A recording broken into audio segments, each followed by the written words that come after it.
Hello friends, welcome back to SSC smart classes. बहुत बहुत स्वागत करता हूँ आपका एसएससी स्मार्ट क्लासेस में। तो इससे प्रीवियस लेक्चर में फ्रेंड मैंने आपको एंग्लो मराठा वार के बारे में बताया था और सारी चीज़ें मैंने बड़ी डिटेल में बताई हैं। इससे पहले मैं 19 लेक्चर जो है वो अपलोड कर चुका हूँ और ये पीडीएफ जो है वो कंप्लीट हो चुकी है। कुछ टाइम बाद मैं ये डिस्क्रिप्शन में डाल दूँगा, वहाँ से आप लेना चाहें तो ले सकते हैं। तो बहुत ही बेस्ट पीडीएफ है ये। मैं एक बार दिखा देता हूँ आपको। ये देखिए फ्रेंड, यहाँ पे ये इंडेक्स हो गया।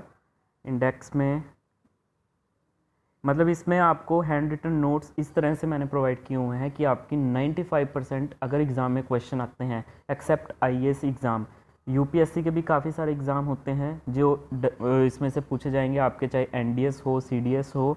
इसके अलावा आपका फ्रेंड जितने भी आपके स्टेट लेवल के एग्ज़ाम हैं और एसएससी के एग्ज़ामिनेशन है, उसमें जितने भी क्वेश्चंस आपको दिखेंगे इसी में से दिखेंगे। इतनी कॉन्सेप्चुअली से मैंने ये नोट्स आप लोगों के लिए प्रिपेयर किए हुए हैं। और लास्ट में इसमें 500 आपको 1500 इसमें एमसीक्यू भी आपको मिलेंगे, वो भी मैं आपको दिखा दूंगा।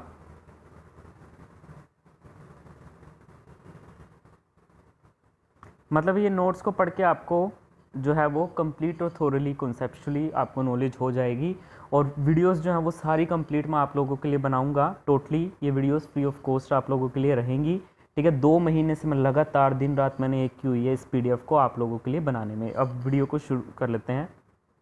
तो आज हम पढ़ेंगे सिख गुरुओं के बारे में, जिन्होंने हिंदू धर्म की रक्षा के लिए अपने प्राणों को जो है वो न्यौछावर कर दिया था, अपने प्राण त्याग दिए थे उन्होंने, बलिदान दिया था। ऐसे महान गुरुओं को शत शत नमन है। तो देख लेते हैं इनके इतिहास के बारे में। जो 10 सिख गुरु हैं, सबसे पहले गुरु हैं गुरु नानक देव जी। 1469 से 1539 का इनका टाइम पीरियड था। ये जो सिख धर्म के प्रवर्तक हैं, इनका जन्म 15 अप्रैल 1469 में तलवंडी नामक स्थान पर हुआ था। और इसके बाद आए थे गुरु अंगद देव जी, उसके बाद गुरु अमरदास जी, उसके बाद गुरु रामदास जी, 5वें गुरु गुरु अर्जुन देव जी, उसके बाद गुरु हरगोविंद सिंह जी आए, उसके बाद गुरु हरराय आए, गुरु हरकिशन, उसके बाद गुरु तेग बहादुर। इनके पुत्र जो है वो आगे गुरु गोविंद सिंह जी थे। और इसके बाद जो है वो मैं आपको दिखाऊंगा आगे गुरु ग्रंथ साहिब जो है वो आगे चलेगी।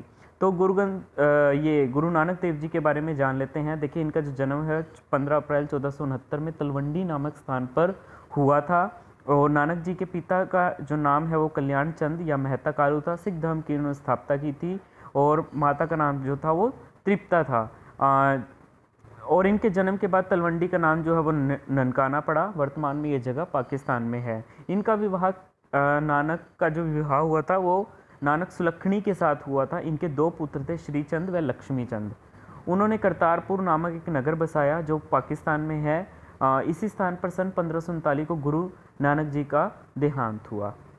नेक्स्ट आगे देखिए, आध्यात्मिक ज्ञान कार्तिक पूर्णिमा को 1496 ईस्वी में हुआ था। इनको आध्यात्मिक जो ज्ञान है, इन्होंने संगत मतलब धर्मशाला और पंगत लंगर स्थापित किया था। उसके बाद देखिए गुरु अंगद देव जी, जितना सफिशिएंट है उतना मैंने इसमें लिखा हुआ है आप लोगों के एग्ज़ाम के लिए, जो एग्ज़ाम ओरिएंटेड है और समझने के लिए आपका।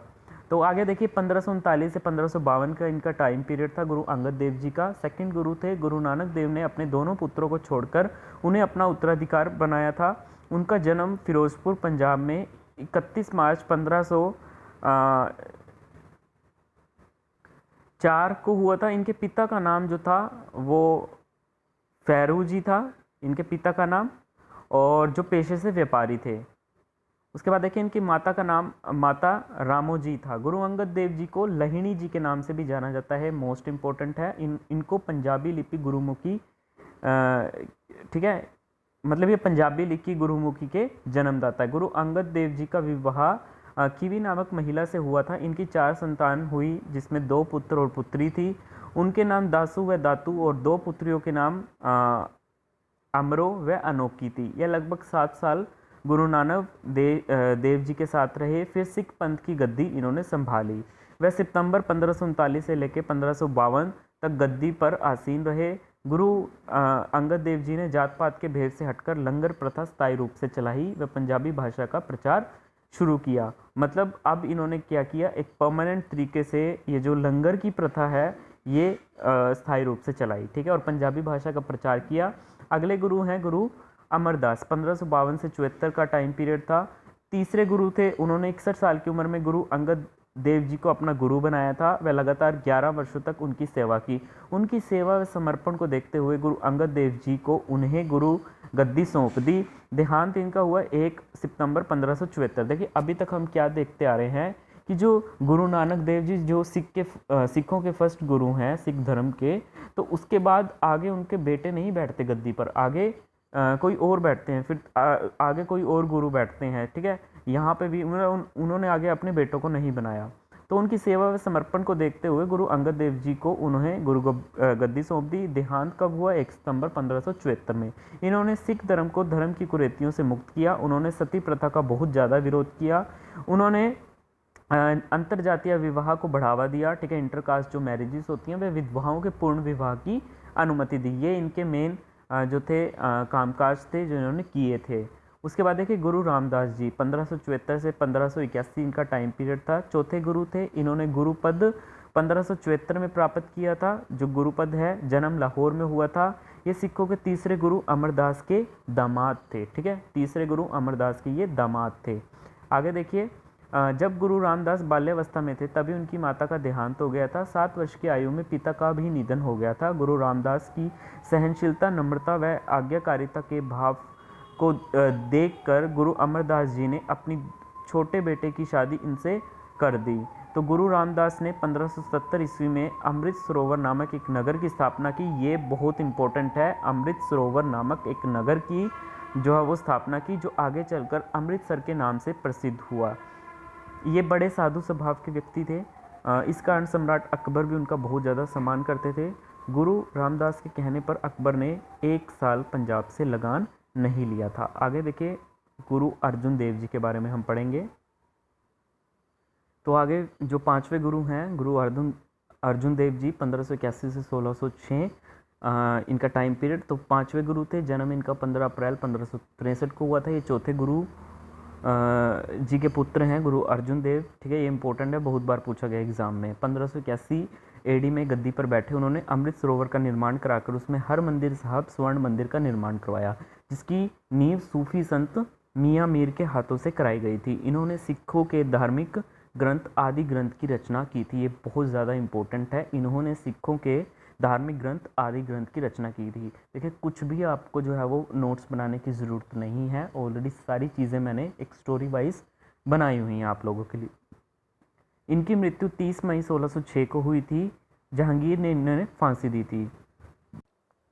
उन्होंने अमृत सरोवर का निर्माण करवाकर 1581 एडी में ये गद्दी पर बैठे। जो 5वें गुरु हैं गुरु अर्जुन देव जी, जन्म जिनका 15 अप्रैल 1563 को हुआ था।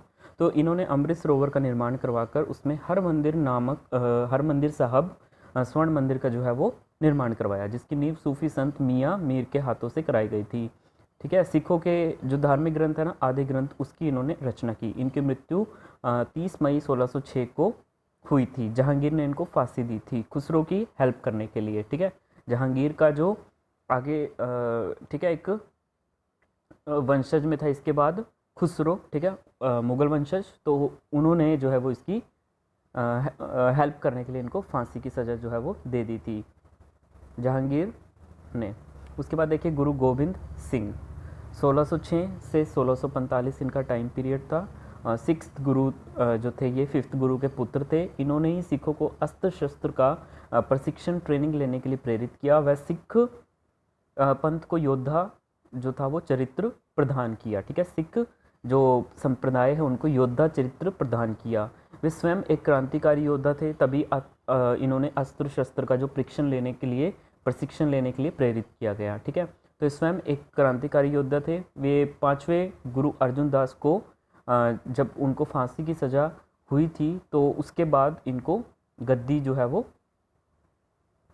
संभाली। ठीक है, उसके बाद इन्होंने गद्दी संभाली। इन्होंने एक छोटी सी सेना इकट्ठी कर ली। इससे नाराज़ होकर जहांगीर ने इनको 12 साल तक कैद में रखा। उसके बाद देखिए आगे इन्होंने एक छोटी सी सेना इकट्ठी कर ली थी, जिससे नाराज़ होकर जहांगीर ने उनको 12 साल तक कैद में रखा। रिहा होने के बाद उन्होंने शाहजहाँ के खिलाफ बगावत कर दी और 1628 ईस्वी में अमृतसर के निकट संग्राम में शाही फौज को हरा दिया। ठीक है, तो रिहा होने के बाद इन्होंने क्या किया, शाहजहाँ के खिलाफ, जो आगे जहांगीर का पुत्र था शाहजहाँ, ठीक है, उसके खिलाफ इन्होंने बगावत कर दी और 1628 ईस्वी में अमृतसर के निकट संग्राम में शाही फौज को इन्होंने हरा दिया। अकाल तख्त का निर्माण करवाया। सन 1644 में किरतपुर पंजाब में इनकी मृत्यु हो गई। उसके बाद अगले जो गुरु हैं वो गुरु हरराय हैं। इनका जो टाइम पीरियड है 1606 से 1645 का टाइम पीरियड है। गुरु हरराय जो थे सिखों के 7वें गुरु थे। गुरु हरराय जी सिख धर्म के छठे गुरु के पुत्र बाबा गुरदित्ता जी के छोटे बेटे थे, ठीक है। सिख धर्म के जो छठे गुरु थे ना, उनके जो पुत्र थे बाबा गुरदित्ता, ठीक है, उसके छोटे बेटे थे गुरु हरराय। इनका जो टाइम पीरियड था 1606 से लेके 1645 था। इनका विवाह किशन कौर जी के साथ हुआ था।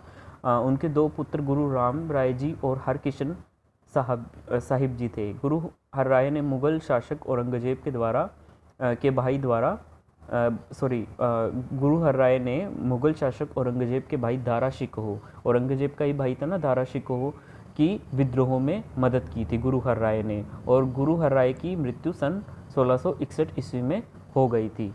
उसके बाद देखिए नेक्स्ट है गुरु हरकिशन साहिब, ठीक है, गुरु हरकिशन साहिब। गुरु हरकिशन साहिब सिखों के 8वें गुरु थे। इनका जन्म जो हुआ था वो 7 जुलाई 1656 को किरतपुर साहिब में हुआ था। उन्हें बहुत छोटी उम्र में गद्दी प्राप्त हुई थी। इसका मुगल बादशाह औरंगजेब ने बहुत विरोध किया था। इस मामले का फैसला करने के लिए औरंगजेब ने गुरु हरकिशन को दिल्ली बुलाया। गुरु हरकिशन जब दिल्ली पहुंचे तो वहां पे हैजे की महामारी फैली हुई थी। कई लोगों को स्वास्थ्य लाभ कराने के बाद उन्हें स्वयं चेचक निकल आई थी। 30 मार्च सन 1664 को मरते समय उनके मुंह से बाबा बकाले शब्द निकले, जिसका अर्थ था उनका उत्तराधिकारी जो है वो बकाला गाँव में ढूंढा जाए। साथ ही गुरु साहिब ने सभी लोगों को निर्देश दिया कि उनकी मृत्यु पर कोई भी रोएगा नहीं, ठीक है। ये अपने आप में ये, ठीक है, बहुत बड़ी बात है।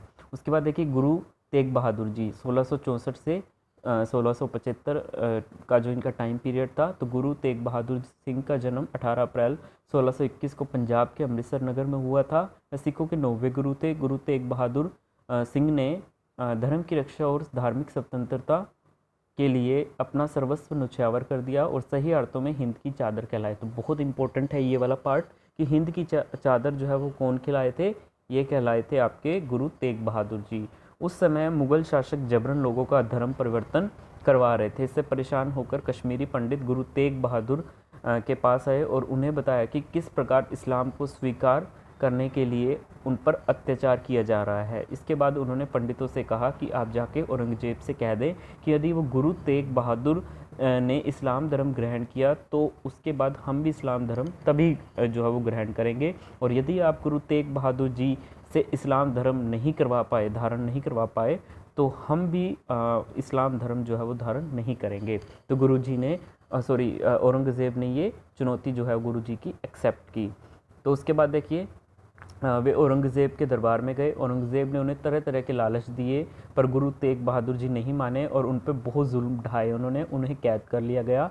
2 शिष्यों को मारकर गुरु तेग बहादुर जी को डराने की कोशिश भी की गई, पर फिर भी वे नहीं माने। इसके बाद उन्होंने देखिए अल्टीमेटली जितने भी सिख गुरु हैं ना, ये इन्होंने हिंदू धर्म के लिए, हिंदू धर्म की रक्षा के लिए अपने प्राण जो है वो न्यौछावर दांव पे लगा दिए। बहुत बड़े इन्होंने बलिदान दिए हैं। सच में ऐसे महान गुरुओं को जो है वो नमन है, ठीक है। और ये जो मुग़ल होते थे ये इनको बहुत ही ज़्यादा परेशान कर रहे थे। इसके बाद देखिए उन्होंने दिल्ली के चांदनी चौक पर गुरु तेग बहादुर जी का शीश काटने का हुक्म जारी कर दिया और गुरु जी ने 24 नवंबर 1675 को धर्म की रक्षा के लिए बलिदान दे दिया। और ये जो प्लेस है दिल्ली में शीशगंज के नाम से जाना गया। आगे देखिए फिर ये अगला जो हमारा है गुरु गोबिंद सिंह जी के बारे में। देखिए गुरु गोबिंद सिंह जी ये बहुत इंपॉर्टेंट हैं। ये सिखों के 10वें और अंतिम गुरु माने जाते हैं।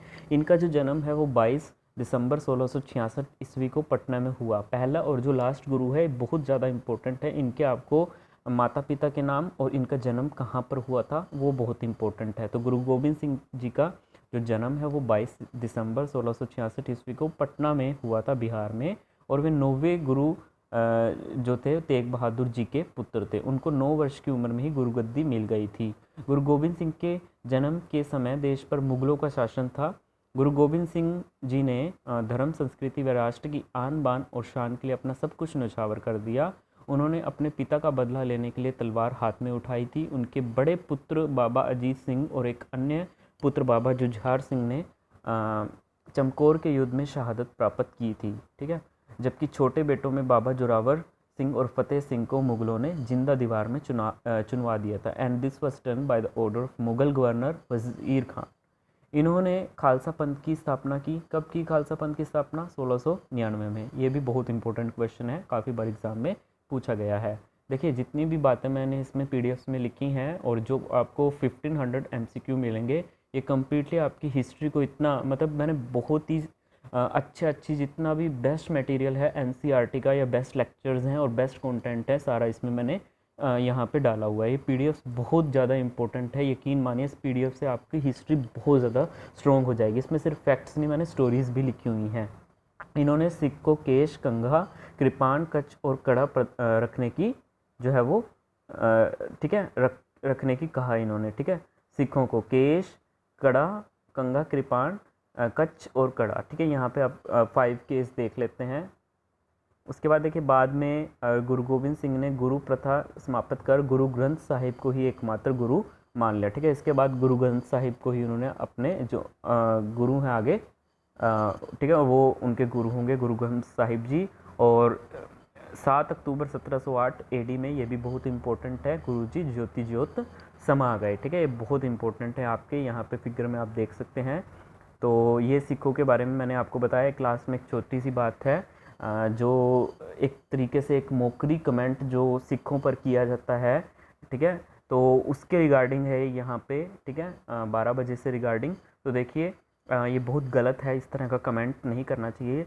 जिन महान गुरुओं ने अपनी जान न्यौछावर कर दी, अपने प्राण दे दिए, ठीक है, हिंदू धर्म की रक्षा के लिए, ठीक है, ऐसे गुरुओं को, ठीक है, इनके बारे में गलत नहीं बोलना चाहिए। तो 1739 में क्या हुआ था वो घटना, नादिर शाह ने दिल्ली पर जब अटैक किया था तो बहुत सारी चीज़ें लूटी थी और काफ़ी सारी हत्याएं की थी। तो उन्होंने क्या किया, 2200 हिंदू औरतें जो थी उनको उठा के ले गए थे।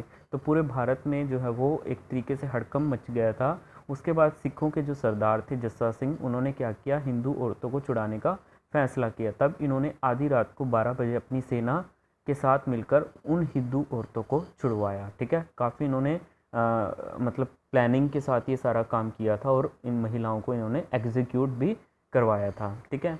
तो ये वीडियो आपको कैसी लगी तो ज़रूर बताइएगा, चैनल को सब्सक्राइब कीजिएगा। और ये पीडीएफ जो है वो डिस्क्रिप्शन में अगर आपको चाहिए तो आप ले सकते हैं, बहुत ही बेस्ट पीडीएफ है। ये तैयार हो चुकी है आज, जैसा कि मैंने आपको वादा किया था। और जितने भी वीडियोस लेक्चर्स हैं वो आपको रेगुलर मिलेंगे, कंप्लीट ये हिस्ट्री आपको मिलेगी। तब तक के लिए धन्यवाद, आपका दिन शुभ हो।